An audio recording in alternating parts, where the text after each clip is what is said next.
Okay, thank you. And now we will really begin. So,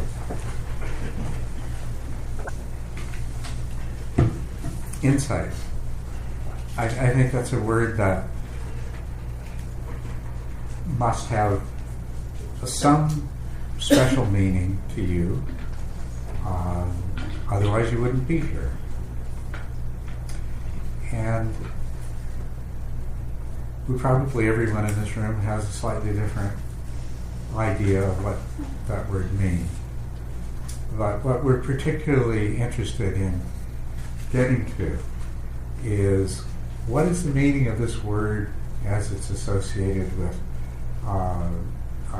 meditation practice and as it's associated with spiritual practice and spiritual growth in general. Divine insight. And I do want to make that clear, although I'm going to be speaking to you from the perspective of what the Buddha taught, the Buddha's original teachings, not any particular religious interpretation of what the Buddha taught. The terminology that we'll use comes from that teaching and that tradition. But I don't think anything that we're going to talk about this weekend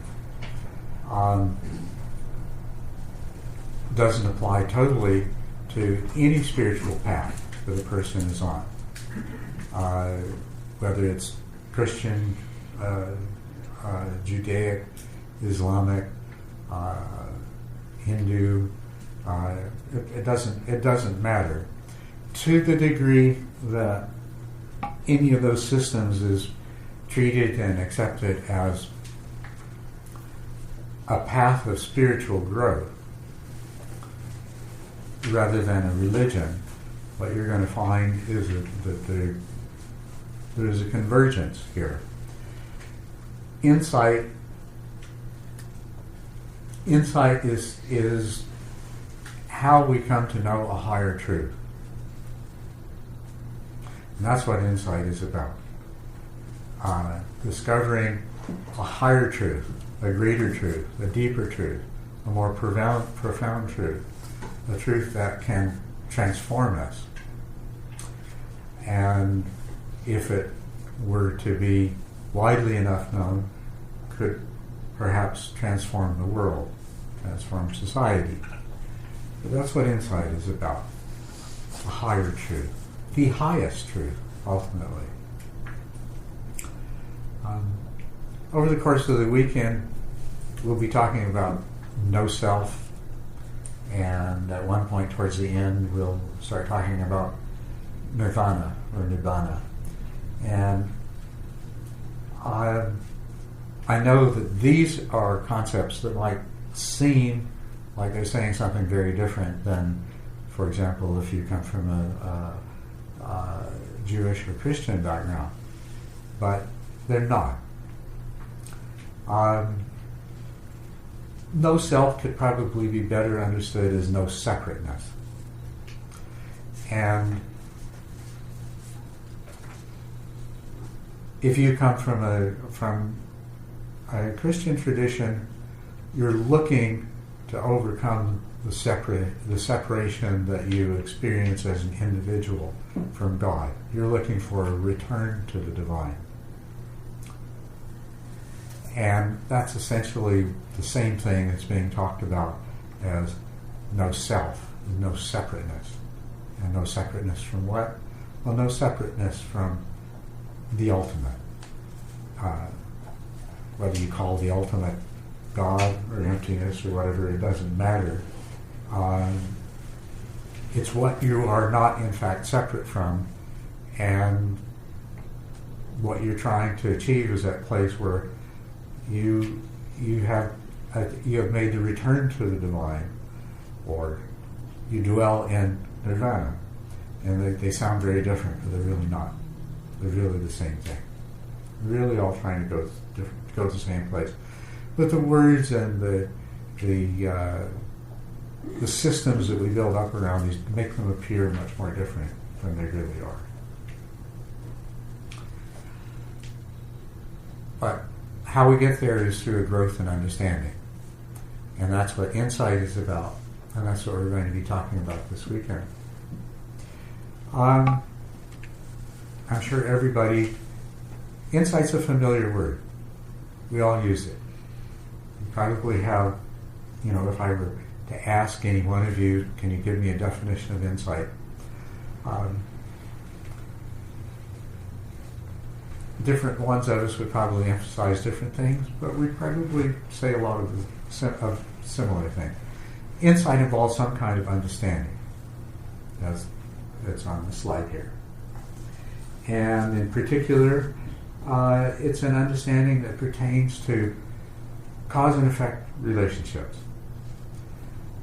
Whether we're looking at just a very limited situation, to have insight into a situation, or to have insight into a person, is to have an understanding of some of the whys about why it is the way it is, why they are the way they are, why they behave the way they do, right? It's an understanding that has to do with causal relationships. It can refer to insight into a thing or a person or a process, or it can refer to insight into a situation, a system, whatever. These are the ways we use it. We also use it in reference to a person's ability to see into situations and people and things and penetrate to their deeper nature. So we say a person has insight. And we use it introspectively. We use it, there's an appreciation of the fact that insight does involve some looking in, some introspection, that ultimately, although we can have insight into all kinds of things out there, ultimately what we really want is insight into what's going on in here. We want insight into who we are and why we are the way we are. And most especially, insight into how we can become more of what we would like to be, how we can realize our own potential. That's one of the things that comes with understanding how something works, is that you can actualize the potential of something more through that understanding. And of course, that's what insight allows us to do with ourselves. The more we can understand ourselves, the more we can shape and direct ourselves to realize our fullest potential, to become what we want to be, what we would hope to be, and to leave behind a lot of the things that we'd rather not be, but we find we are anyway. Insight is an English translation of a Pali word, Vipassana. And Pasana means to see, means seeing. And when you put the VI in front of it to make it Vipassana, it makes it something like special seeing. And insight's a very, very good translation for Vipassana. It's such a good translation that I'm just going to go to a definition of insight that I got from dictionary.com, and we'll begin just looking at that to see what insight means. It is an instance of apprehending the nature of a thing, especially through intuitive understanding. Actually, we used intuitive on the previous slide there, an intuitive understanding of the underlying nature. This is a really important thing about insight. It has this quality of intuition about it. A penetrating mental vision or discernment, the faculty of seeing into inner character or underlying truth. And then in psychology, it's an understanding of relationships that sheds light on or helps to solve a problem.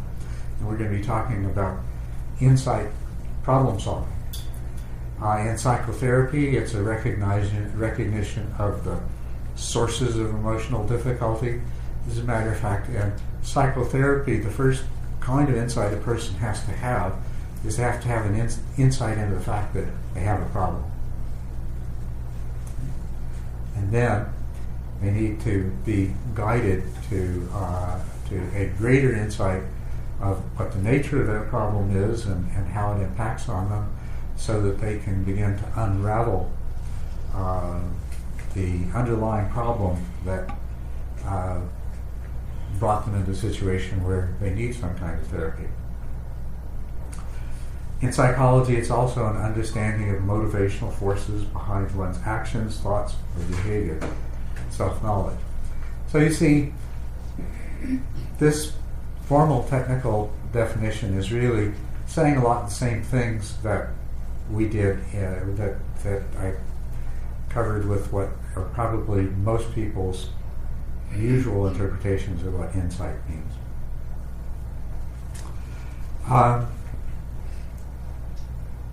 This is a really good term to describe what we're trying to do with the spiritual practice and with meditation. We want to apprehend the true nature of something, right?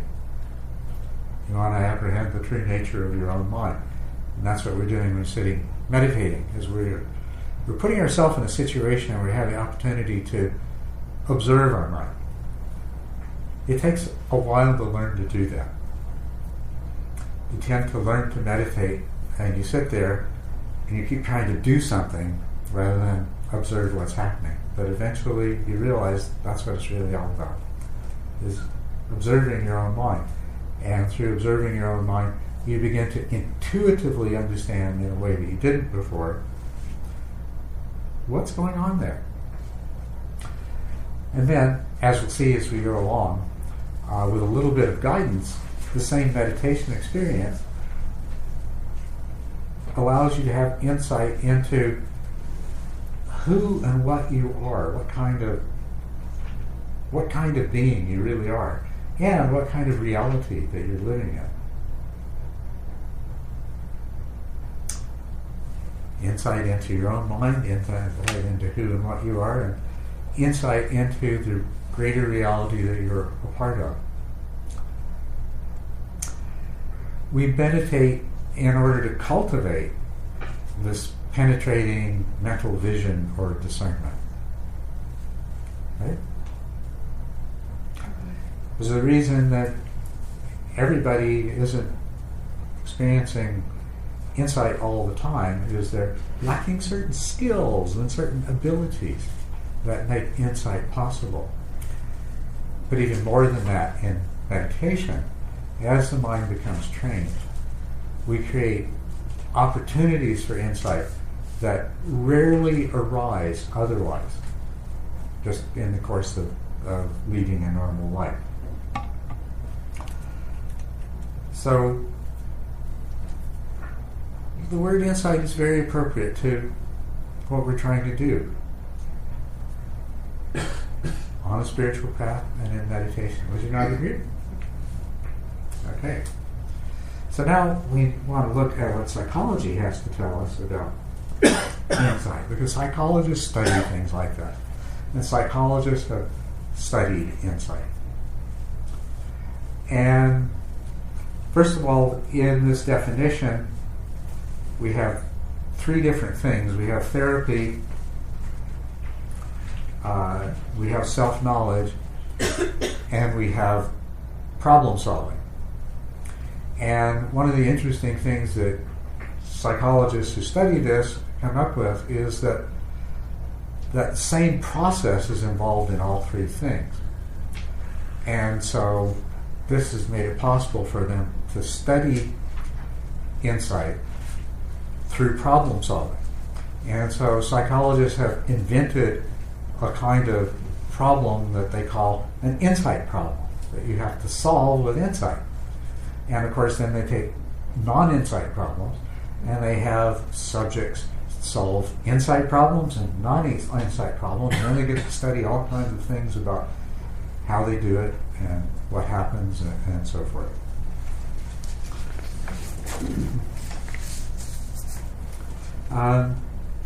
We'll get into that in just a moment. Another thing I want to point out to you about what we ordinarily call insight is that it's usually sudden. It's just whether it's solving a problem or whether it's some insight into why you keep getting yourself into the kinds of situations you do. When insight comes, it comes all of a sudden. It's like, wow, how did I miss that? Well, there it is. Where did that come from? Often described as an epiphany. And also, that's what we're referring to when we describe insight as being intuitive. We don't know where it comes from. It's coming from inside somewhere. And that's what intuitive means. Tuition, intuition, it means knowing. It means knowing that's coming from inside, inner knowing. That's what intuition is. So we have these sudden flashes of knowing that come from somewhere inside that we don't have direct access to. And we don't really know where these understandings come from when they arise. We just are suddenly the beneficiary of them. They just appear. So now we're going to go and we're going to look at what psychologists have been able to figure out about insight. The insights that they've gotten into insight. They're generating non-insight problem solving and insight problem solving and comparing what happens in the two. Non-insight problem solving, the answer comes slowly and methodically as a result of conscious analysis. You are aware of the steps that lead to the solution, and you can explain how you got there. We do a lot of this kind of problem solving all the time, right? We figure something out. We ponder something, reflect on it. Yes, well, if this, then that, but then, and so forth. And it's a very logical process. And it happens in consciousness. Insight problem solving. When you solve a problem through insight, the answer suddenly appears. It's unexpected. It's often difficult to explain the logic behind the answer to somebody else. So it's just springing into your consciousness, but it didn't get worked out step by step in your consciousness. There's some interesting things about insight solutions in general. They usually involve seeing things in a new way that you didn't before. As a matter of fact, I probably could have put the things on this, on this slide. Yeah, there's my cursor. Probably put this one closer to seeing the problem in a new way, put them together. Letting go of past experiences that were preventing the solution from presenting itself. In your own experience, isn't that something that's often the case when you experience an insight into something? Is that there was something that was blocking you from looking at things in that way. But then, when you got that out of the picture and you were able to look at it in a new way, all of a sudden, aha, you had one of those epiphanies. Something made sense that didn't before.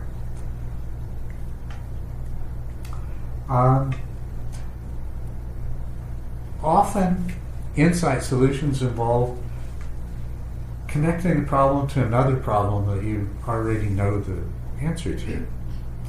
And as a matter of fact, this is a characteristic that goes even deeper than that. In general, insight solutions have a quality of they're metaphorical, or they're analogical.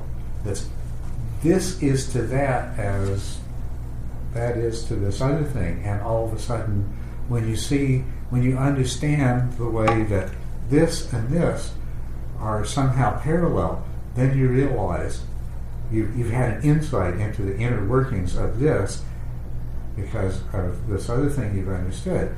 And now it's given the key you need that, the solution to this problem can also be applied to this one. As a matter of fact, I said earlier that insight solutions, typically, you have somebody solving insight problems and you ask them, how did you figure that out? They can't, they have a lot of trouble getting a logical explanation, but there's a lot of, well, it's kind of like, and so forth, a lot of metaphors. Okay? This is something that's very typical of insight solutions. You see these similarities. You've learned something from other things that you already knew. Sometimes it involves seeing the problem in the context of a bigger picture. There was one you were focused like this, you just couldn't quite see what the answer was. When you took a broader perspective, then all of a sudden something made sense that didn't previously.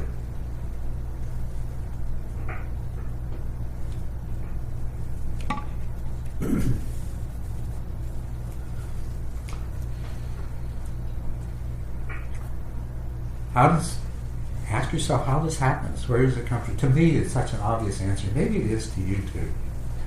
Where do these insights come from? Huh? Subconsciousness. Your subconscious mind, exactly. Exactly. If you think about your mind, the conscious part of your mind is this one tiny little part of your mind. And the rest of your mind is this vast unconscious, in which all kinds of wonderful things happen. And that is, of course, where insight is coming from.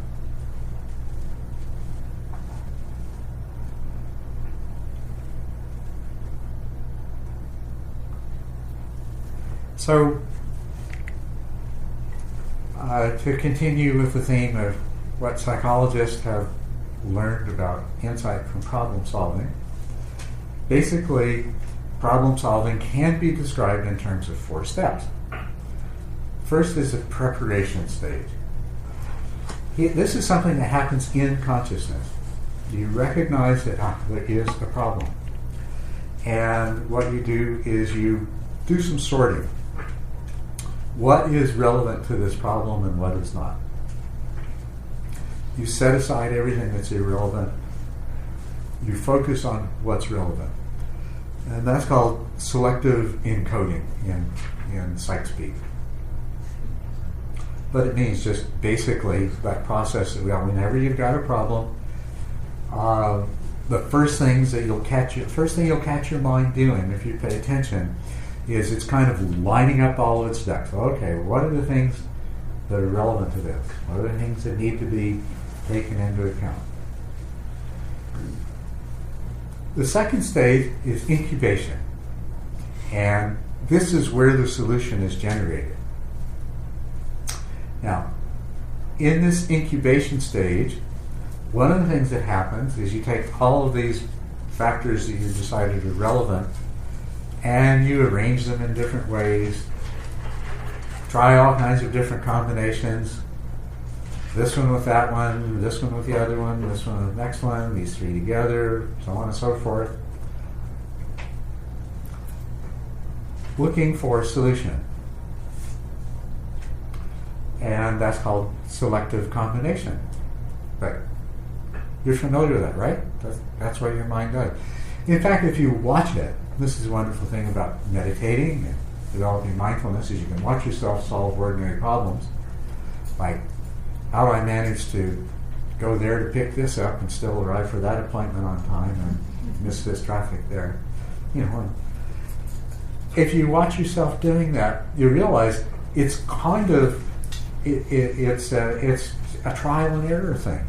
It's just your mind goes and it searches through all these different possibilities looking for the one that fits.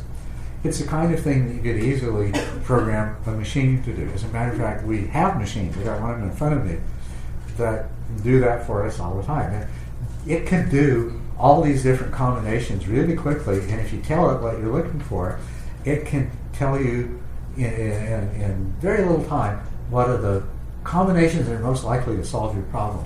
And your brain does that too. Your mind does that too.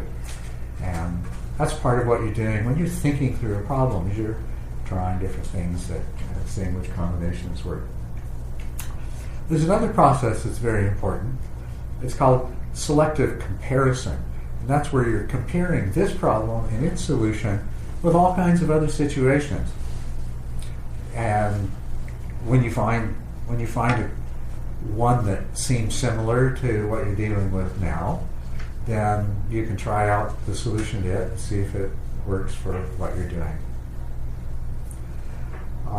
what you're trying to solve in the present. You recognize that as something that your minds do? One of the ways that we find solutions. Now, when this is all happening in consciousness, which you would describe as thinking the problem through, analyzing the situation, so on and so forth. You use that kind of language. This is non-insight problem solving. When the answer just shows up, there it is. Hey. That's an insight solution. And the biggest difference between an insight solution and a non-insight solution is where it comes from. So that's the next stage that happens, is that you've come up with a solution, and it's either an insight solution or it's a non-insight solution, depending on whether you went through all the steps consciously and you know how you got there and so forth, or whether it just kind of came from nowhere. The fourth stage in problem solving is verification. You've got to make sure that the solution that you got really works. And of course, the ultimate test is does it work in practice? When you implement the solution, does it give you the result that you want? But before, it would be very cumbersome to test every solution that way. So usually we use our conscious thought processes to model the situation, model the problem, and see if the solution really fits, see if the solution is going to give us the answer that we want. Now, this is something that has to happen in consciousness. And it happens really easy if it's a non-insight solution. Because all you have to do is review the steps you use to get there and compare them with the problem you're trying to solve in the first place, and okay. So verification in consciousness happens much more automatically and readily with non-insight solutions. Insight solutions, though, they need the application of these higher mental powers to them to make sure that they really are going to work. Have you ever had a problem and the solution that comes to mind is one that you know you could never do because it's illegal or immoral or whatever, right? I could fix this situation. But you know that you can't. And so insight solutions you need to take that front part of your brain that is really good at making those kinds of judgments and apply it to the solution and make sure that it works in that way. The other thing is that sometimes an insight solution is great in general, but it doesn't really fit the specifics of the problem. And so, therefore, it's not going to work. I mean, this is exactly the way I solved this other problem the other time. I could do exactly the same thing if I had only $50,000 to, So sometimes the parts don't match. So insight solutions need to be verified in consciousness. Well, so do non-insight solutions. But it's a fourth part of the problem-solving process. Now, if you think about the way you solve a lot of real-life problems, in this incubation stage, the second stage here, in this stage, you have both conscious and unconscious processes doing this selective combination and this selective comparison. So you've set up your problem, and now you're thinking about it, and while you're thinking about it, an idea pops into your mind. see what that is that's the insight process. And then you'll take that, and consciously, you'll immediately take the insight solution, and you go back here. You go to this solution, or you'll go to this verification stage, and you'll say, okay, does this work? Is this helpful? Sometimes it's not a solution to the problem. Sometimes it's just a step along the way. But consciously, you examine it and say, okay, is this helpful? And if it is, but it's not the final solution to the problem, then you'll add that to the mix and you'll keep on working. And if you haven't found the solution yet, you'll probably have a number of these ideas pop into your mind in the process. So you can have a really simple situation where you come to a non-insight solution right away. Or you can have a situation where as soon as you start to work on the problem, an insight solution pops into your mind, you examine it, verify it, and hey, problem solved. But most of the time, it's more a combination of the two. Your conscious mind is trying all kinds of different combinations, and your unconscious mind is offering suggestions along the way until between the two of them you come up with the answer you need, the solution to the problem. Okay, so what's good about this is it's allowed us to distinguish between the process of insight and to distinguish the process of non-insight that happens in consciousness. And it helps us, in general, to understand how we solve problems. There's one of three ways. It's either a non-insight solution right from the beginning, like a math problem or balancing your checkbook. That's what that is. Or it's an insight solution right away. Or it's a solution that's arrived at through a combination of the two. Well, life is the latter kind of problem. It involves insight and non-insight working together all the time. But we're after learning more about this insight process.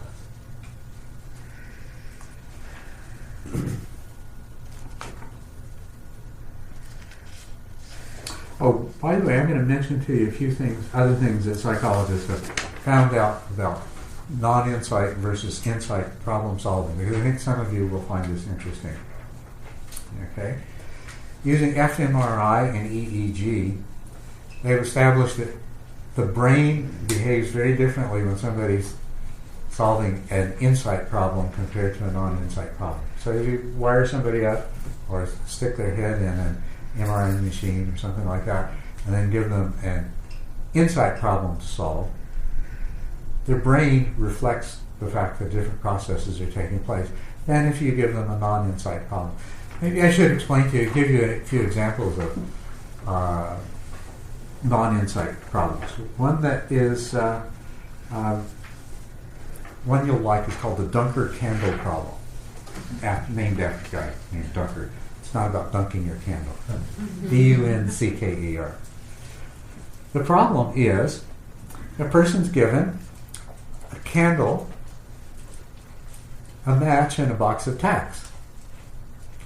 And the assignment is to attach the candle to the wall and illuminate the room.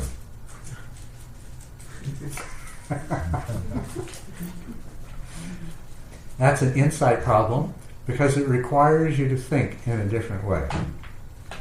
Okay. And if you solve that problem, it would most likely come to you in a flash of insight. What would happen is your logical mind would be ponderously struggling away with it and most likely telling you over and over again in uncountable different ways how this is totally impossible.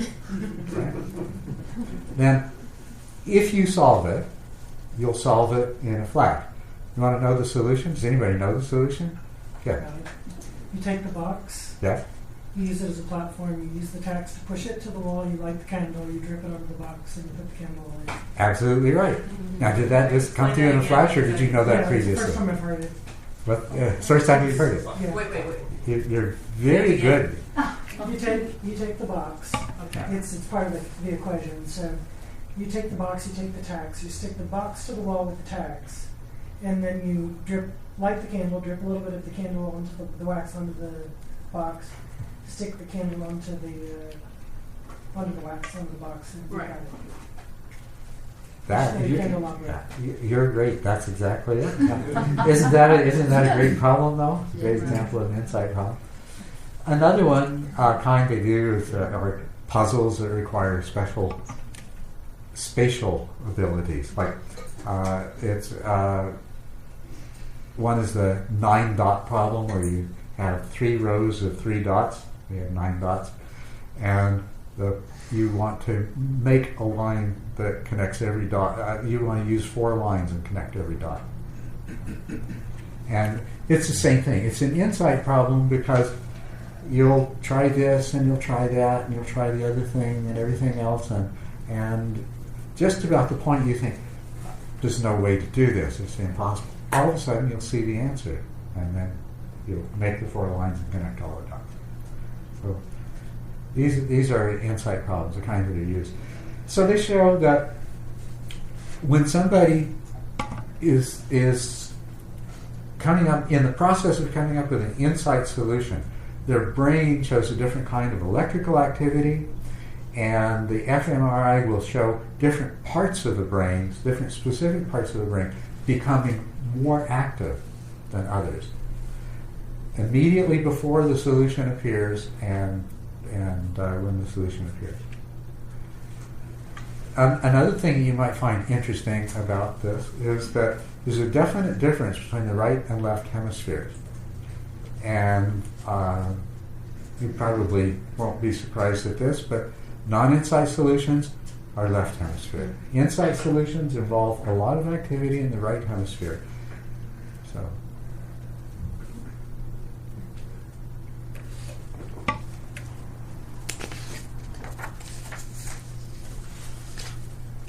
here's some other interesting differences that psychologists have found between insight and non-insight problem solving. People solving non-insight problems can accurately predict when they're getting close to a solution, how hot or cold they are. Not true for people solving insight problems. They don't have a clue until they suddenly know the answer. People who are in a better mood are more successful in solving insight problems. Positive feelings of joy and happiness have a unique effect, increasing the brain activity patterns characteristic of insight immediately before and while the problem is being solved. On the other hand, people experiencing anxiety are not able to solve insight problems very effectively. They're much more difficult. Now, this is really important from the point of view of meditation, right? Because we meditate in order to be able to achieve insight. And your meditation goes better the more the happier you are, the more joyful, the more you're enjoying it. And as a matter of fact, I've encouraged you many times, always cultivate joy in your meditation. It's extremely important. Especially when you want, if you're meditating in search of insight. You approach the insight problem of meditation with a joyful mind, and the insights will emerge much more easily. Here's another interesting thing. Allowing study participants to take breaks improves their performance on insight problems. And then there's another one. Adequate sleep helps to produce insight, while sleep deprivation impairs it. Now, I found when I was researching this and came up with these facts, I found this very, very interesting. Because I've spent a lot of time in, quote, insight meditation retreats, where you're only allowed to sleep 4 hours a night. Where the instruction was, I would go along with the instruction, stay mindful all the time. But the instruction was don't take a break. Just you sit or you walk or you eat or you sleep or you pee, but you don't take a break. And at those same meditation retreats, if you look at the expression on the faces of people, they don't smile much. So, something could be learned from the psychologists on that. An insight meditation retreat you should get enough sleep. Well, you should get enough sleep all the time. But, even for solving the insight problem that is life itself, get enough sleep, take breaks, cultivate joy and happiness.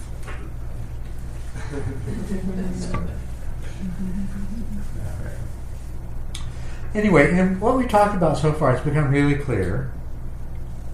The insight problem solving and insights in general, any kind of insight, not just problem solving. We can leave the problem solving behind somewhat now and just speak insight in general. Insight comes from the unconscious mind, okay? Which explains why insight is sudden, explains why it's intuitive, because that's to say that something's intuitive and to describe it as insight is basically two different ways of saying it's coming from the unconscious mind rather than analytical figuring out of things. What we haven't really looked at is what makes insight so special compared to ordinary thinking and pondering. The fact is that it is much better. That without the help of insight, I described a typical problem-solving situation where, having little flashes of insight to help guide you towards figuring out the problem, and you'd be much less successful in every aspect of your life if all you had to rely on was your conscious figuring out of things and deciding things and negotiating that way. Insight is extremely important, and it's very powerful in ways that conscious thinking are not. Why is this? Well, one thing is that now this is something that you will gain insight into as a part of your meditation, but that's that consciousness unfolds sequentially, one step at a time. And there's only one limited part of your mind that is conscious. Whereas the unconscious is vast. Your unconscious mind involves tremendous numbers of different processes. And they are interconnected to form hierarchies. So one of the differences between unconscious mentation and conscious thinking is the same difference that we refer to in computer technology as serial versus parallel processing. You've only got one conscious processor. Well, it's not quite two. You have two. You have attention and awareness, and which is really great because you can use attention to keep tabs on what's going on, or use awareness to keep tabs on what's going on in attention. But when we get into insight as it arises in meditation, the way that you see these insights that actually profoundly change the way who you are and the way your life works. That's what you have to rely on, is this interaction between attention and awareness. So, okay, you got two processes taking place in consciousness, attention and awareness. But you've got thousands in the unconscious. To go back to problem solving, if you're trying to solve a problem consciously, because it's sequential, you have to limit yourself to just those factors and just those combinations that are most likely to produce a result based on logic. Whereas the unconscious can try out anything, no matter how absurd. It's free to try out all kinds of different combinations. So it's got a great advantage. It's going to come up with things that the ponderous process of conscious thinking isn't going to come up with anywhere nearly as easily. That's one important difference. Another important difference is if we go back to, remember when we're talking about problem solving, the incubation stage. So there's selective combination and there's selective comparison. And selective comparison involves comparing with past experience. And there's a huge amount of that.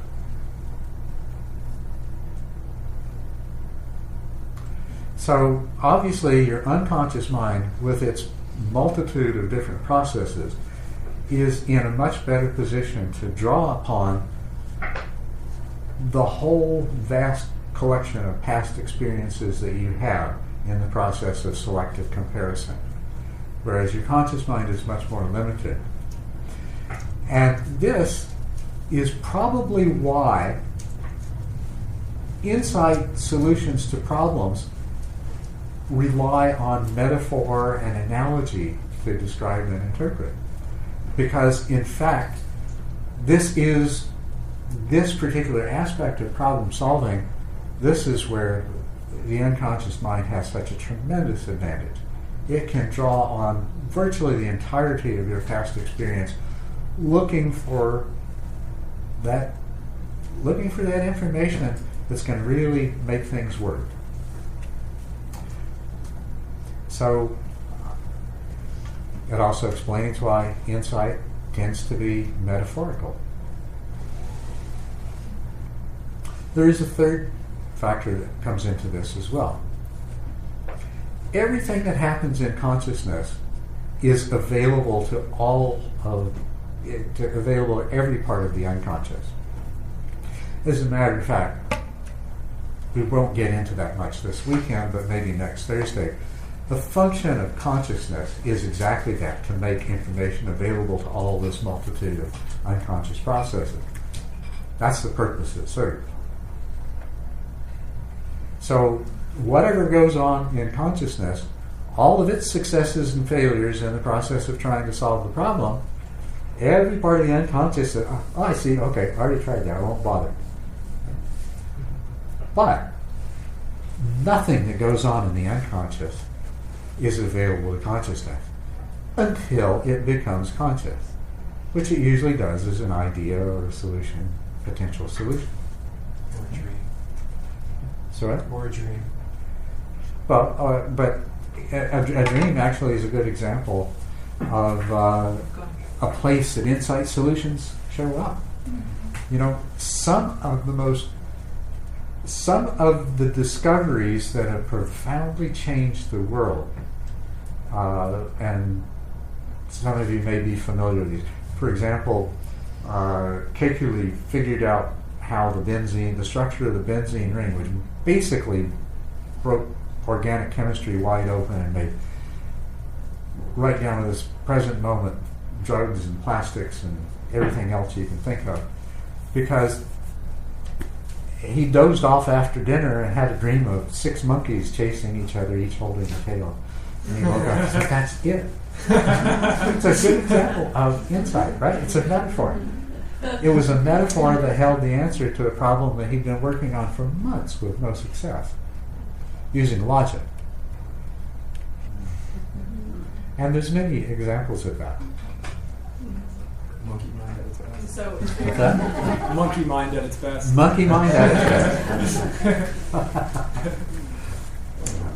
so I had a question. Yeah, good. Let's have some There's questions. an answer. So you have your unconscious mind and your conscious mind, and or your methodical thought processes section of your brain. And then as we age, we cultivate, or we have not cultivate. We have more experiences. Yeah. So what is the relationship between this ability to have insight when you compare it with, say, the aging process or the number of experiences? Is there necessarily a relationship between the two, or is insight just something that we'll never know whether it's just separate? Your question is, basically you're asking, because we accumulate more experience, do we tend to have more insight and better intuition the older we get? The answer is yes. And at the same time, we tend to negotiate our lives in that way. Provided you're making the good Right. connections. That's a good question. This might be a good time to take other questions. I was just ask about that. The younger somebody is, the less experiences they have. Wouldn't that also mean the less if they had the necessary experiences to solve a problem, wouldn't they in some ways be able to see more clearly or have less options to comb through in the subconscious? Yes, as a matter of fact, isn't that what we see? Younger people solve problems more quickly, provided they have the experience that contains the solution. That's exactly what we see. Yeah.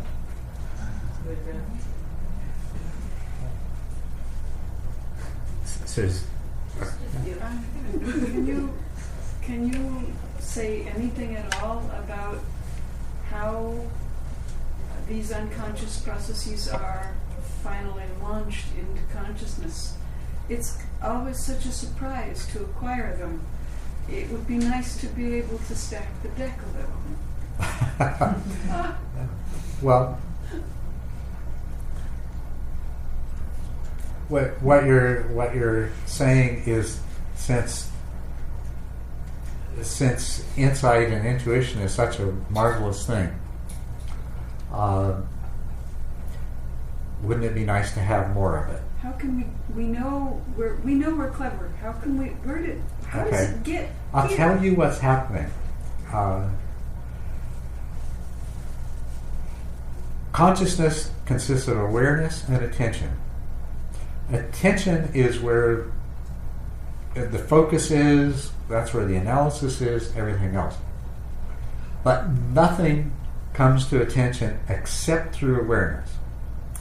Everything from the unconscious first needs to go to awareness, and then it gets evaluated in awareness as to whether or not this is something that will become an object of attention.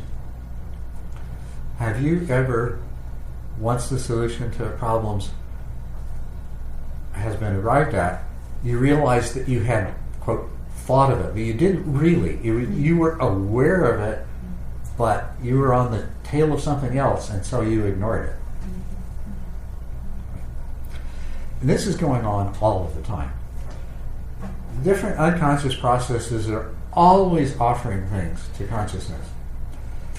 One of the limitations of each individual unconscious process is that it's kind of in a room by itself, and it doesn't know all that much, and it's limited. It has a particular job it's responsible for. So when it decides that something that it's come up with is important enough that it should be evaluated in consciousness, it projects it into awareness. But then it's up to the rest of the mind to decide whether that's actually going to become an object of attention or not. And one of the problems that we have is attention is running all over the place, wasting its power and availability. That is precisely why when you gain control over attention and stabilize it, it's much more available to pick up on something really, really useful that's been projected into awareness. That's why also in your meditation practice, if you increase the power of consciousness, consciousness is this little tiny dot on the whole sphere of mind. You make that bigger, you increase the likelihood that the mind is going to recognize something of importance that has been projected by a subconscious process. So, how do you improve the odds of having better intuition and insight? That's why we meditate. I mean, this is one of the things that we could talk about. Well, why exactly do we meditate? I mean, so I know it's supposed to be good for your health and it's relaxing and, it makes your blood pressure go down. So, but what does that have to do with? I mean, it's good for you. The reason that we do it is because it very definitely, by stabilizing your attention and increasing the power of your awareness, you make yourself more prone to insight. You make it much more possible. Your mind is always delivering jewels into awareness. That's your attention is too busy chasing its tail to even notice. Yeah. So our insight, it would seem like insight solutions are harder to verify than non-insight solutions. They are somewhat, because you don't have the process by which it was arrived at necessarily. Although your unconscious mind does try to provide clues to help you verify it. And if you think about the way insights work in real life, you have an insight into something, but then you kind of dismiss it, but then it keeps coming back. And especially if it comes back in a different situation, all of a sudden it has a whole lot more weight. And if, once again, you kind of but if it comes back yet again in another situation, and this is how they verify themselves. You know, that part of your unconscious mind that figured out this works. You know, it waits its chance and it says, "See, I told you, it works here too."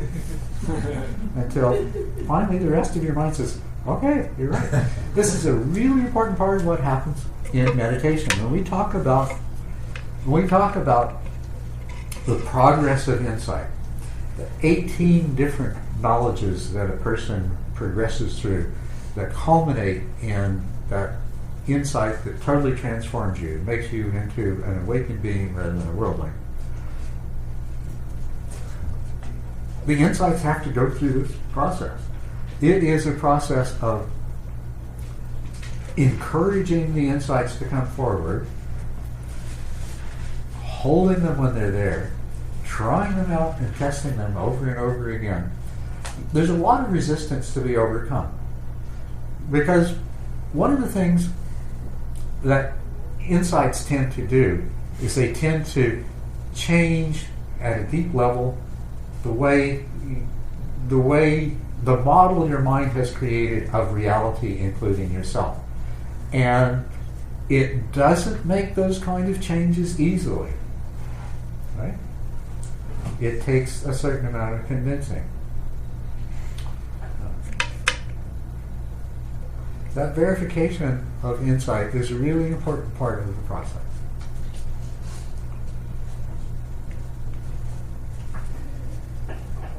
Yes? I would like to know a little bit more about intuition. In other contexts, you have several times said there is no real intuition. That is an illusion too. That whatever comes up, it might work or not, but it is also an illusion. So right now, it's the jewels from the subconsciousness coming up, and I'm a little confused about the definition. I'm really glad you asked that. Okay. Intuition and insight are basically the same thing. What they are ideas offered to the rest of the mind through consciousness, by being made conscious. But where each individual idea comes from is limited. The problem with intuition is that it's not necessarily right. As a matter of fact, your intuitive view of who and what you are is totally wrong.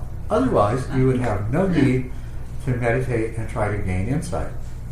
Your intuitive view of reality is totally wrong. This is what the Buddha said. He said, we got to solve this problem. The intuitive view of reality that you hold is the problem because it is wrong. Your intuition is wrong.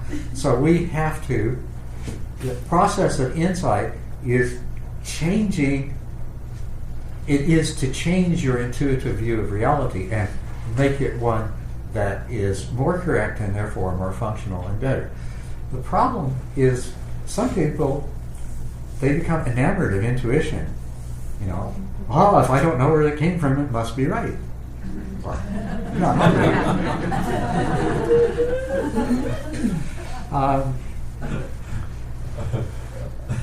really. Intuition is fabulously useful, but no intuition is any better than the conscious analysis that validates it. Right? And we're full of intuitions that are based on wrong premises. Have you never known somebody that you were suspicious of and didn't like and couldn't really explain why? It was just kind of an intuition. And then somebody told you something about them. And it's like, oh, all right, wow. You know, all the suspicion goes away and the dislike goes away. Or the opposite. Well, or the opposite. Yeah, or the opposite, yeah. What But is your judgment in But that? where it goes away, it illustrates the fact that your intuition, I mean, from the point of view of the part of your mind that said, can't trust this guy, it's totally logical. You don't know what that basis is. It could be something as trivial as he reminds you of somebody else that you didn't like. But it could be, you know, it could be many other things. But the point is that the judgment may not be valid because the criteria it's based on are not valid. And if you accept the judgment in consciousness, then, I mean, in the situation I described, you don't have any other information to go on. So consciousness says, well, there's no good reason not to trust this guy, but I'm going to go with my gut. And you have to do that. You have no choice. But when you come across a new piece of information, then everything is readjusted. Right? So that's what I was saying about intuition previously, is this idea that somehow, because it comes from nowhere and you don't know where it came from, it must be magical, it must be good, and it must be far more reliable than anything that you can come up with by logic. It ain't necessarily so. Sometimes it is. There might be. But we need both of these. You need, you know, in the example I gave of problem solving, you need intuition and you need logic and analysis. And if you're weak in either one, you're not going to do as well. Right? If you're overly logical and you refuse to listen to intuition and insight, you're not going to do that well. But if you're overly intuitive, you're going to make a lot of mistakes. It's the balance between the two, and that's why we have both. You know, and it's not a question of one's better than the other. It's that each needs the other. So I'm glad you asked that. That's a good thing to clarify. What we're about in this whole insight meditation project is making intuition much, much better. See, your worldview and your self-view. Let's invent some terminology. We'll call the two of those together your model of reality. Okay, so you have a model of reality in your mind. Well, do you? Not consciously. You have a model of reality in your unconscious mind. But it determines how your conscious mind functions. And that model of reality includes a view of the world and how it works and what it is, and a view of yourself and who you are and how you work. And that's what your model of reality consists of. And you weren't born with this. As a matter of fact, you built this up from the time you were born. You had experiences. From very basic sensory experiences, you developed concepts. And you began to fit those concepts together in a picture of how, started out really simple. That when I have a gnawing feeling here, if I scream, then I get this nice soft warm thing in my mouth that makes the gnawing feeling go away. Mm-hmm. Right? And you built on that, and you built your whole worldview, and you built your whole view of yourself. And this is one of the things I find fascinating as a psychologist who study the development of the mind, and through infancy and early childhood, and plot how this worldview, how this model of reality gets put together.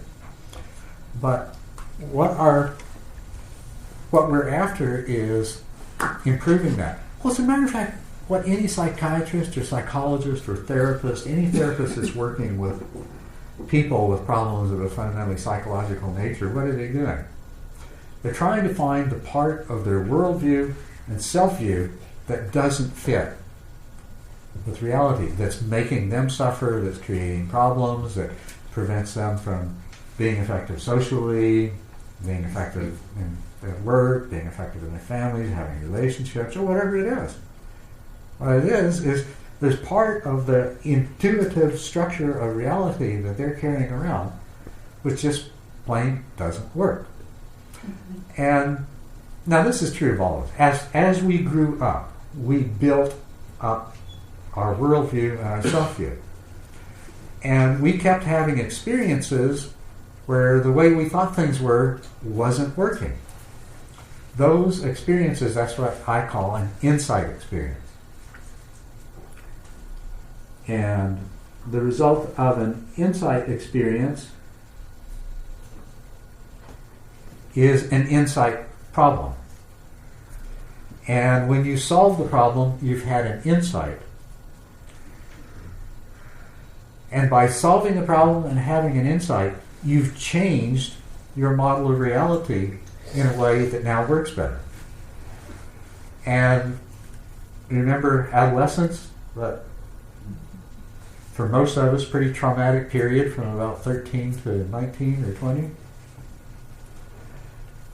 We were constantly being confronted by situations that forced us, that presented insight problems that had to be solved because the way we thought things weren't working. And so we had to come up with a different notion of how people interact and how you're supposed to behave and who you are and what's important and what's not and everything else.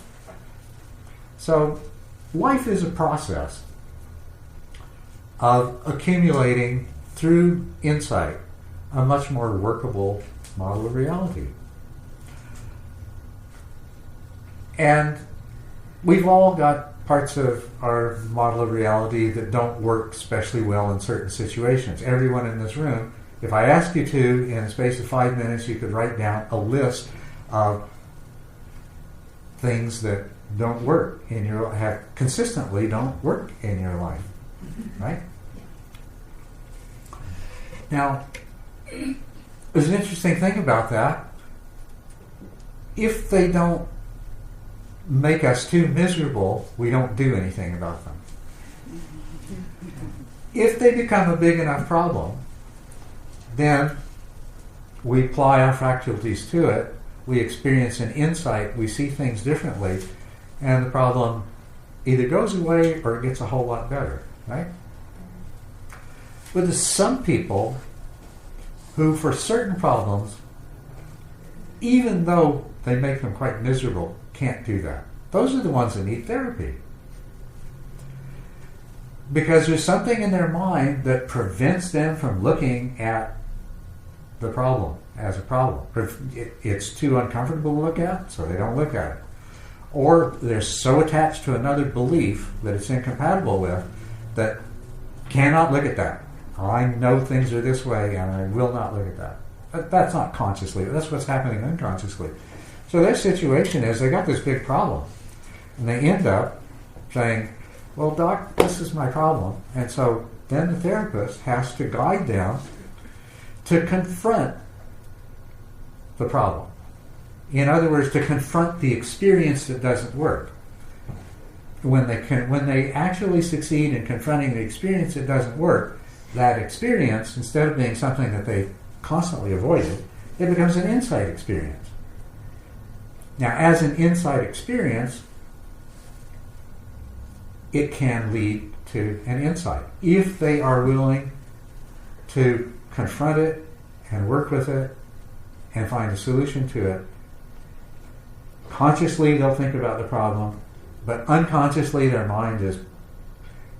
Basically, your mind unconsciously is looking at how it could tweak its model of reality in a way that will resolve this. But your unconscious mind won't do that till it's been forced to confront the fact that something doesn't work. So insight challenge experiences, anything that challenges your normal way of viewing things is an insight experience. When it's recognized and confronted, it creates an insight problem, just like, the box of tacks and the candle. And once your conscious mind has prepared the problem, remember the 4 stages? You have to prepare the problem. You have to think about it consciously. You have to let yourself, that's what confronting it means. You have to let yourself, yeah, this is the problem, and these are the pieces, and this is how they don't work. Once you do that, both the conscious and the unconscious mind, you can go to the incubation stage, and it starts working away at trying to find a solution. And when it finds a solution, that's an insight. Then you've had an insight. And if it's a true insight, it changes the way you view the world, and it changes the way you respond to it, and everything is better to that degree. So that's what therapy is about, trying to create insight. Well, we have this wonderful therapist named Siddhartha Gautama, the Sakya clan, who's reaching across 2,500 years to say to all of you people who hopefully don't have the kind of problems that require a lot of time with therapists, but to say, you know, even those who the psychiatrist would say, yeah, don't worry about it, you're doing pretty well. But you know you're not as happy as you could be. You know you're not realizing your full potential. And you would really, you know there's a lot more suffering in your life than there should be, more problems. Right? He is reaching across, and he is offering to do exactly the same thing. Through a combination of meditation and following the guidelines that have been passed down to us, what we can do is we can recognize those things that aren't working. We can confront them. We can set the processes in motion in our mind which will generate insights. We will examine and test those insights, and once they've gelled, we're changed. And it's a process. We change incrementally. There's a really big change that happens at the end. It's sort of like, at first the changes are kind of happening up here at the most superficial level. And then they start happening at a deeper level. And then at a deeper level. Till finally they get right down there to the very root. And that's where the impermanence and no self and suffering, the insights into those, that's the very root. And when you confront those as insight experiences in your meditation, then your mind will generate the insight that completely turns around at a very fundamental level the whole way your model of reality is constructed. And when that happens at that level, then you are an awakened being. And that's what the process is about. That's what we're trying to do. Insight experiences. We have them all the time. Every single time in your life, something doesn't work out the way you thought it would. That's a potential insight experience. One of the things that happens as we get older is we get more and more attached. I think we've laboriously built up this model of reality. Don't want to mess with it. Right? And so we tend to ignore these things. Insight experiences don't always lead to insight. We may dismiss them or ignore them because we just can't be bothered. We'd rather not have to change. Or we believe we've got life all figured out, and so there must be some mistake. It's not my fault. There must be some mistake, and it's not mine. But this has been going on since the day you were born. It's been going on since the first time you opened your eyes. And to continue to grow and to realize your full potential, it means that you need to stay open to insight experiences. So what we're going to be talking about this weekend is how the practice allows you to recognize insight experiences when they arise. And how it gives you the tools not only to recognize them, but to work with them so that the insight can arise. And one thing I'll point out to you, lest there be any mistake, you aren't going to do it. Your mind does this. And remember, an insight doesn't come from the conscious mind. All the conscious mind does is it does a lot in service to insight. It shows the insight process where it might be getting off track by suggesting something that doesn't work. So if you were to approach meditation and insight as, oh, I'm going to do this, one of the earliest insights that you're going to have to, an insight that you're going to have to come to before you make very much progress is that I don't make the insights. Because you don't. They're understandings that develop at a deep unconscious level. You become conscious of them, but you, the self, the I, you can't make them happen.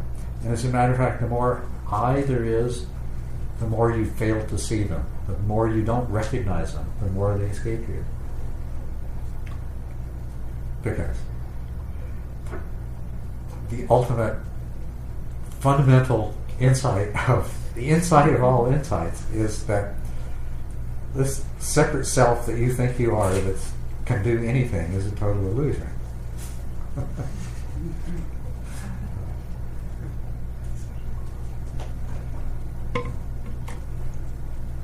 So I would invite any questions that you have. Yeah.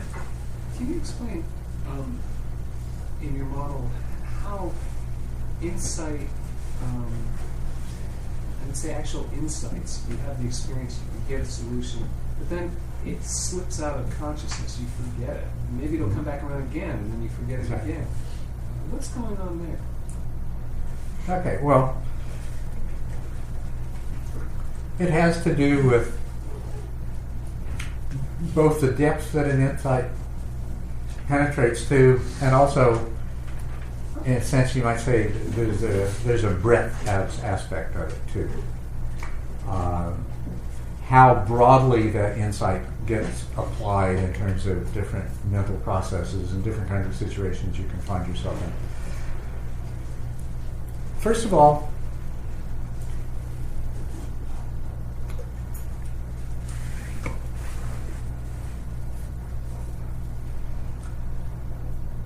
what kind of change does an insight make? I think there are more powerful insights and there's less powerful insights.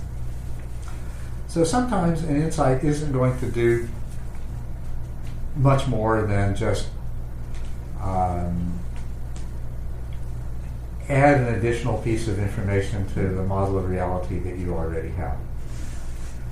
And it solves a problem in one particular context. And when that happens, that information is available to every part of your mind. But many parts of your mind might not see the relevance that that insight has to them and their situation and what their job is. So their response is, oh, that's nice. And so what that means is when you find yourself in a different situation where that insight might be applicable, the part of your subconscious mind that's driving your emotions and your behavior and your reactions may not have gotten it. So in that case, you might have the experience that you would describe as, well, I know I figured this out before, but I seem to forget it. So that's kind of the breadth aspect. Different situations where, now the thing is, subsequently when you realize that, oh, that shouldn't have happened. I already gained this understanding in the past, and I don't know why it didn't serve me this time, but it should have. But when you become, that process is actually the process by which the part of your mind that deals with this new situation is now realizing that, so now it's going to be applied. Now there still may be, that still may repeat before that insight is really operating across a broad spectrum of kinds of mental activity. Then we go to the depth thing. And here a good illustration of depth is like an intellectual understanding versus an understanding that changes how you see things at an intuitive level. They're really not as different as they seem. To understand something intellectually, I mean, that's at the surface level. Something happens that triggers a reaction at a deeper level, and at that deeper level that emotional response to the situation, it doesn't possess the understanding that the analytical, rational part of the mind had. And so that's why over and over again we do things that we know we shouldn't, because we're reacting from a deeper level. The emotional reaction, the responses we have, everything, the information didn't percolate down to that level. And that's one of the really important things about the 18 steps in the insight process, is the process of that information percolating down to deeper and deeper level. So I don't know if that answers the question you're asking. These are, in my way of thinking of it, these two ways of describing how it is that we can have an understanding, a really useful and valuable understanding, yet so many times it's not there in another situation when we need it. It isn't there. We've forgotten it.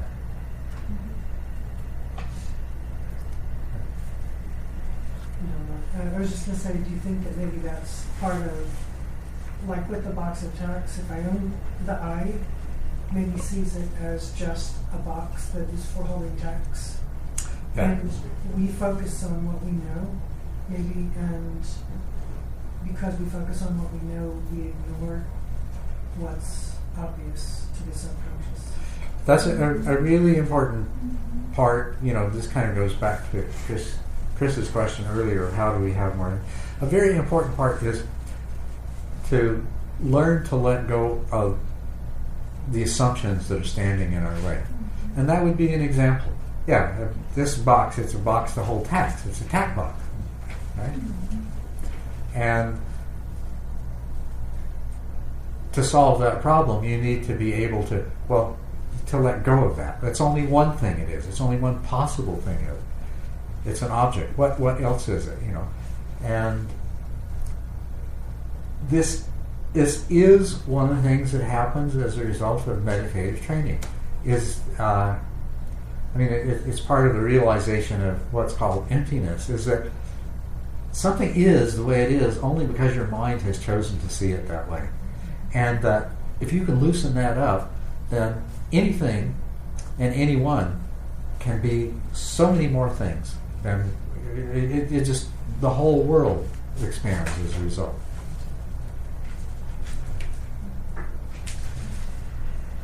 My question is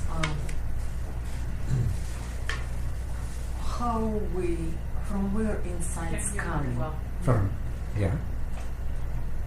Can you repeat the question? From where we having these insights? From what I understand, you said we have a mind, and it's only like little small dot out of mind. It's subconscious mind, from where intuition comes in. And Yeah, insight comes from the unconscious insights. mind. Right. So, is insights coming from this little piece we can actually train and enlarge in size by training meditation, or insights coming from outside of our physical brain mind? Well, there's a couple of different things there intermingled. In terms of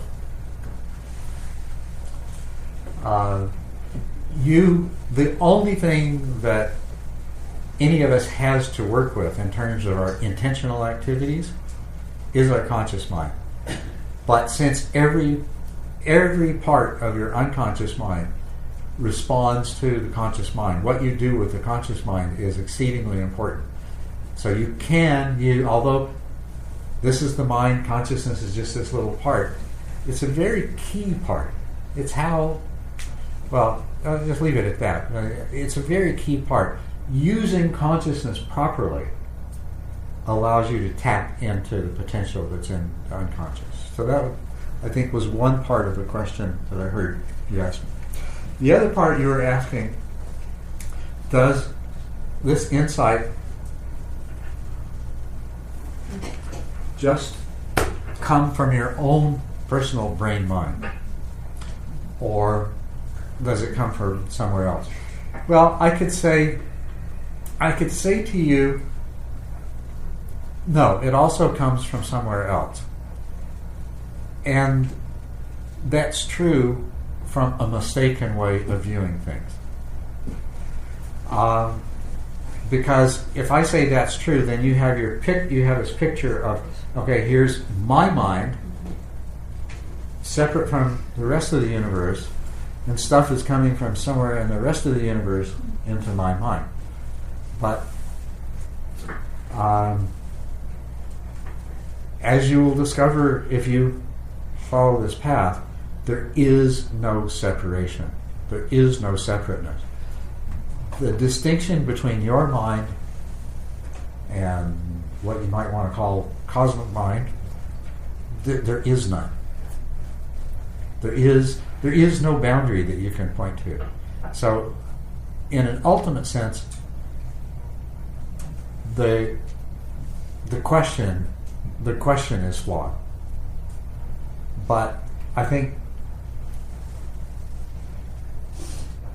what I'd like to tell you is that your mind encapsulates itself to be separate. And we're all about overcoming that process of encapsulation, bringing that to an end. So, even though it's, well, and until you reach the point where you've managed to diminish your own mind's attempt to encapsulate and separate itself, until you reach that point, most of what your insight draws upon is going to be your own, the cumulative experience that you attribute to this one body and this one mind that has gone through this journey through space and time from birth until now. But as you go along and your mind becomes less tightly encapsulated, your insight draws more on all insight. The more beings who achieve insight, the easier it is for anyone else to achieve insight. Thank you. Yeah. A couple of times now you have mentioned that how we use our conscious mind is critical. It is. And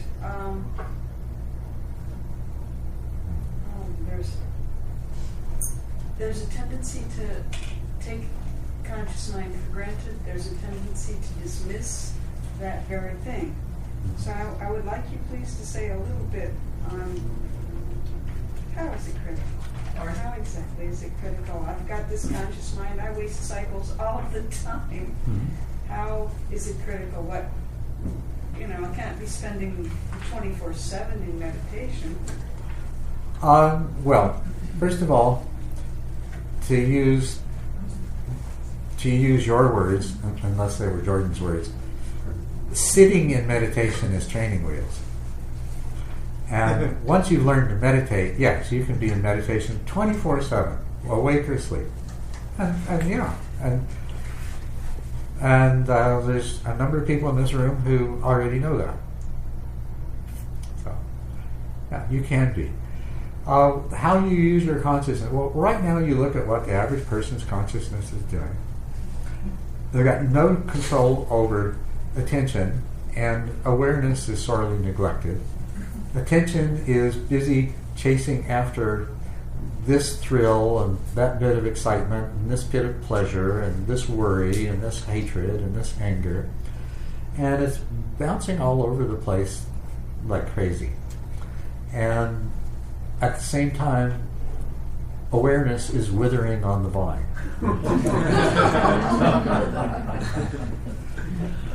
There's a lot of people who, once they've done their day's work, they come home and they turn on the television, and their whole, if consciousness is this big, it just gets smaller and smaller and smaller until it's just big enough to hold CSI and the news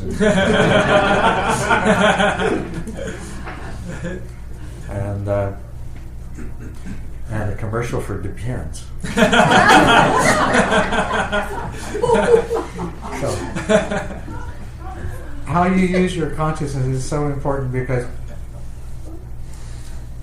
to stabilize attention, to enhance awareness, to increase the power of your conscious awareness. And then the job of consciousness is to allow all these parts of your subconscious mind to exchange information. A part of your unconscious mind projects something into consciousness, and in that moment it becomes available to all of the parts of your unconscious mind. That's the job of consciousness. Consciousness is more of a place than a process. When we talked about, when I was talking earlier about consciously solving problems, what we're really talking about is a handful of unconscious processes dominating attention by debating the possible solution. And the other 100,000 unconscious processes, they're working on their own. Consciousness isn't doing the thinking. What's really doing the thinking is unconscious processes. And so when you're thinking and analyzing, there are certain parts of your mind that's their forte. And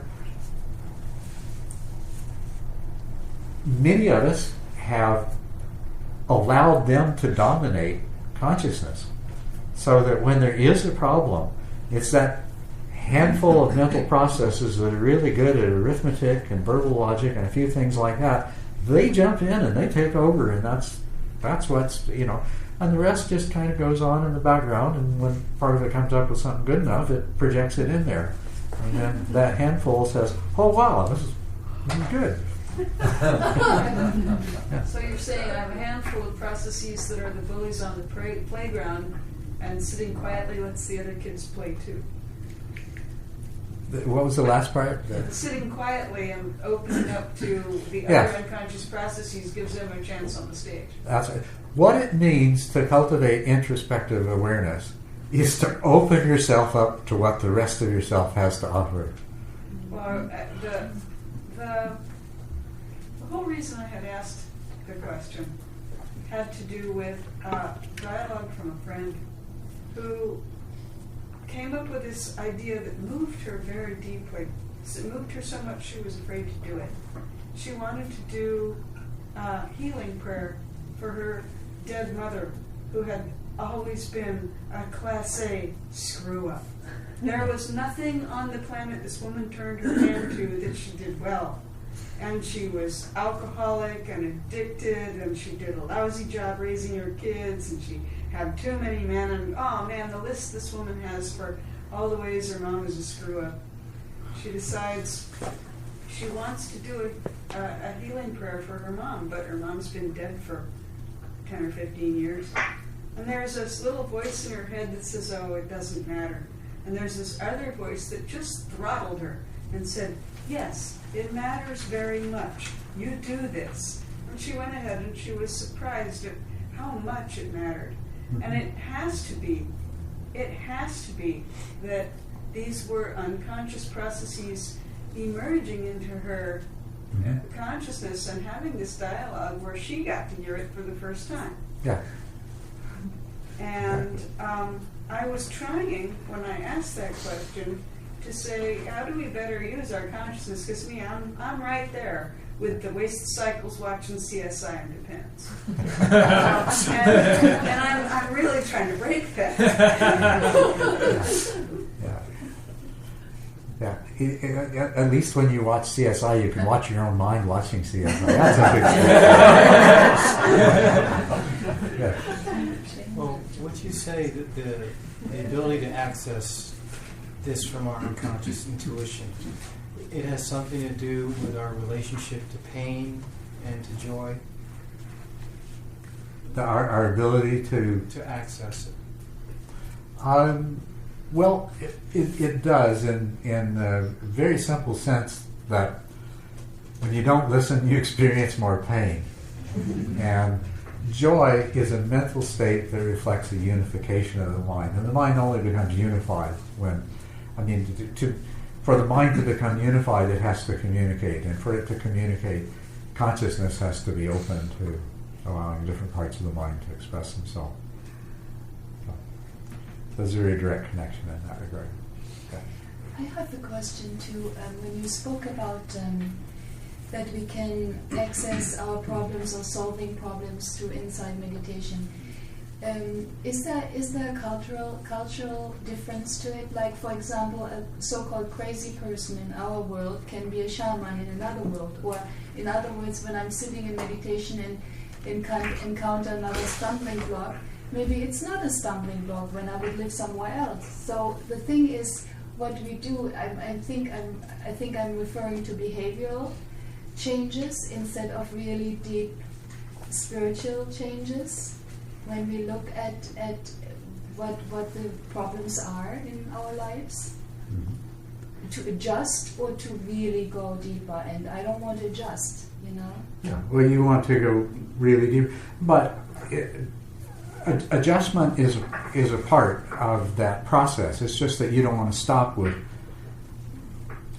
It's.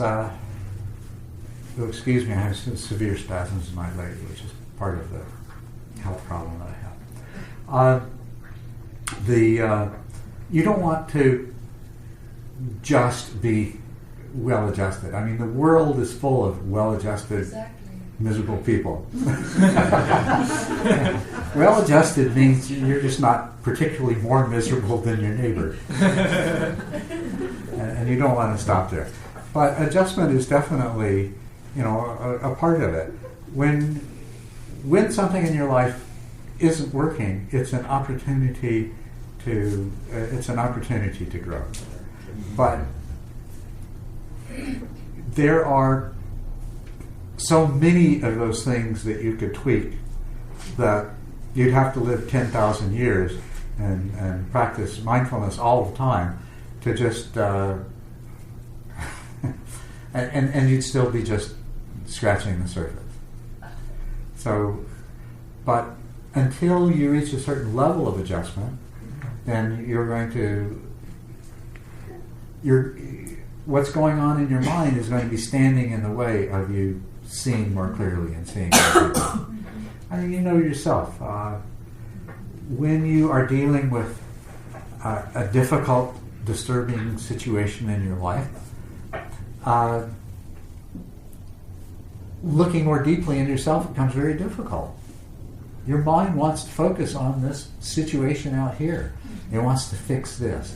It wants to find some kind of external solution. So you've got to allow that to happen.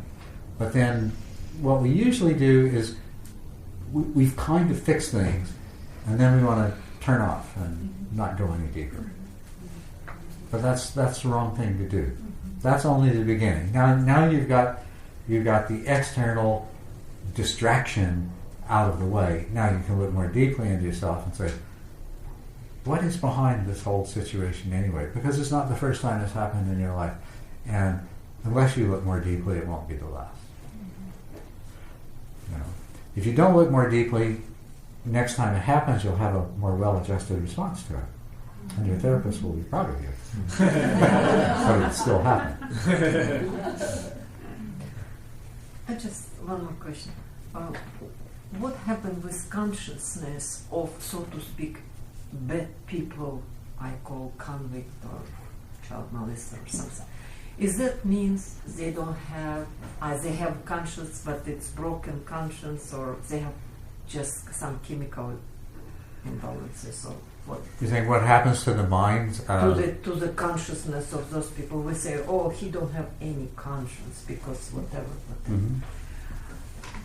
How you would explain that? Well, their mind is extremely dysfunctional. It's not working.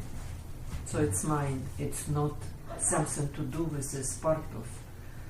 Not something to do with. Not something to do with this part in the mind where we develop the subconscious intuition to guide it us, so to speak. Well, it is to do with, if you're referring to the spot, the consciousness, it is to do with what that person, how that person has used their consciousness and the kinds of experiences that they have found themselves in. Those two have interacted. They've used their consciousness in a particular way. They found themselves in certain kinds of situations, and they have shaped themselves. And usually they've shaped themselves in such a way that they're going to have more of that kind of situation. This is karma. We create ourselves. This is karma. I see. So So what you do with your conscious mind, Buddha said intention is karma. And he was referring to conscious intention. Conscious intention is karma. Who you are is the result of how you use your mind. So it has nothing to do with some dysfunction in the brain. Well, chemical. it does have something to do. It's like you're not independent of that. But I guarantee you, for any evil criminal person that you can find with a particular dysfunction in your brain, you're going to find somebody else with exactly the same dysfunction that's a really nice guy. I see. It's a whole lot. It goes way beyond what's happening in your it's brain. interact. I mean, what is amazing, there are children born with a condition called hydrocephalus, where the cerebrospinal fluid can't drain out of you have hollows in your brain called ventricles. It can't drain out, so they swell up. And so they end up having a brain that's a fraction the size of a normal person's brain.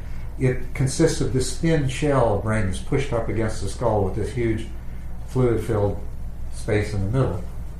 And those people are able to, some of them, not all of them, some of them lead normal lives, graduate from university with degrees in rather complex subjects, and so forth.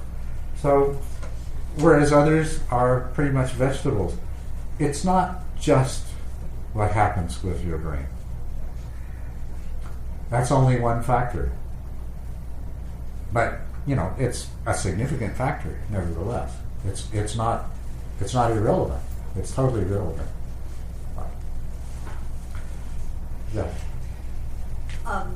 Sort of in reference to what you're saying, then emotion, what we call emotion, the feeling itself, how is that a part of consciousness? Emotion is something that's generated in the unconscious mind, and it arises into consciousness. And the purpose of emotion is to cause us to take some kind of action. You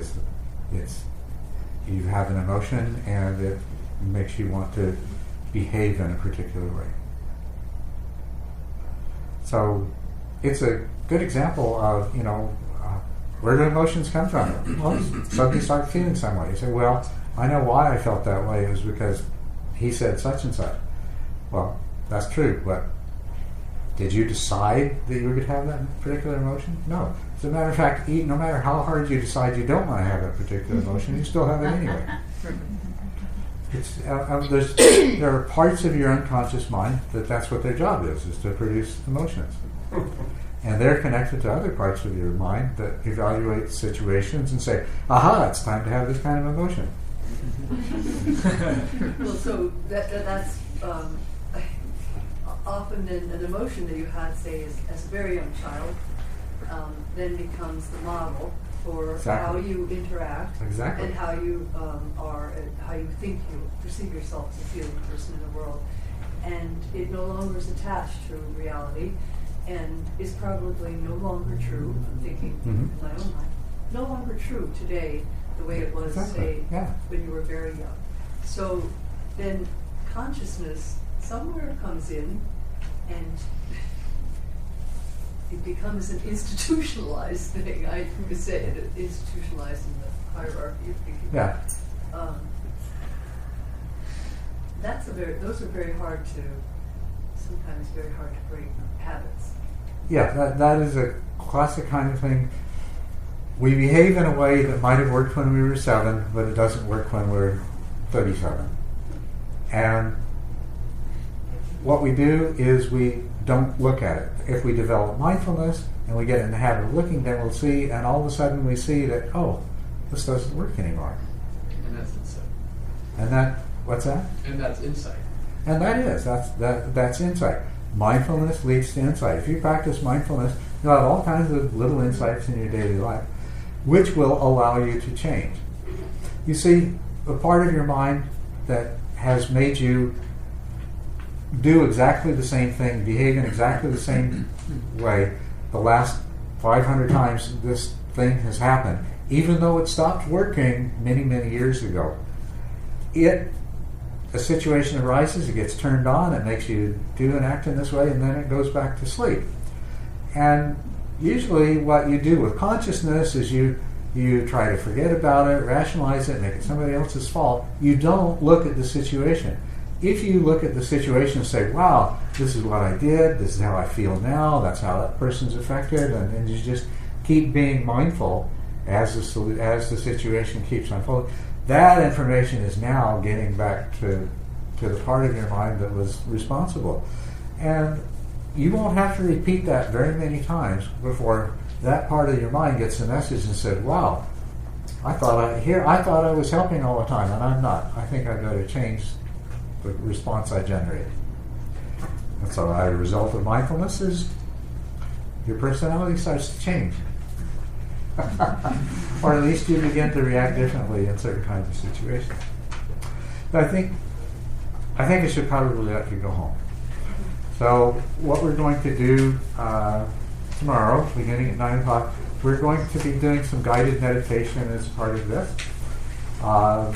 And I'm just going to try to point out to you all of the insight opportunities, the insight experiences that become available every time you sit down and close your eyes and try to focus your attention on something like the breath. And then we're going to see how, by understanding the course of unfolding of insight, how using your conscious mind to know what to look for, you can begin to make the best possible use of these insight experiences as they arise. And you'll begin to have insight. So that's why we're meditating, so we'll have insight. And so I'll try to explain it to you so the rational mind gets it, and then we'll close our eyes and I'll try to point out to you, and that's all I can do is just point out to you all the opportunities that are there. And from the discussion, you'll know what those opportunities can potentially give you. Okay? And if we have time, if I carry the whole process through, we will get to the 16th, 17th, and 18th of the knowledges that are the path of insight. The last page of tonight's handout is the progressive stages of insight. And 15, 16, 17, 18. 15 that's the supramundane insight that changes you permanently. And yeah.